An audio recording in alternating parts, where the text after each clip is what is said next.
pues esta rueda de prensa alguien puede decir, hombre, otra vez era con el tema de la fiscalidad. Bueno, pues el tema de la fiscalidad es un tema central. La política fiscal es el instrumento que tenemos para la redistribución de la riqueza y, por lo tanto, cualquier sindicato que se precie tiene que hablar de la fiscalidad, de la redistribución de la riqueza. Y en ese otra vez también tenemos que decir que no se habla suficientemente de la fiscalidad atendiendo a la importancia que tiene.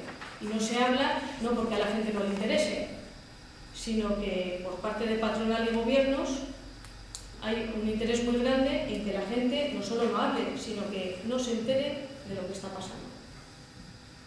Porque si la gente se entera de lo que está pasando, pues podrá formarse una opinión, podrá reivindicar, podrá movilizarse. Y eso es lo que no quieren que pase los que deciden la política fiscal en nuestra vida hoy en día.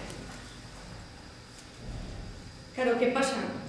Que si no se cambia la política fiscal, como nos pasa, porque más allá de las modificaciones que se han hecho, la política fiscal no cambia, pues vienen los recortes de derechos, los recortes de prestaciones, y lo que viene es, bueno, pues un alejamiento de lo que es la reivindicación de la que es acerquémonos a la media europea, no a Suecia, pero acerquémonos a la media de presión fiscal europea. Estamos a 10 puntos.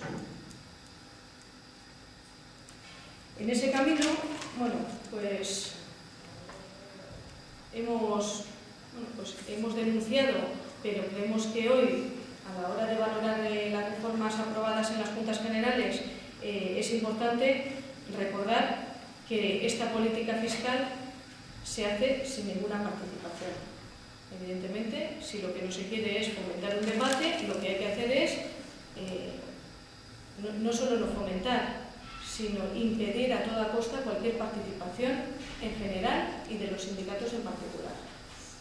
Por lo tanto, estas reformas se hacen de forma oculta a la sociedad y más allá de las reivindicaciones de participación, sin dar absolutamente ninguna opción en ninguna de las 3 diputaciones en este caso.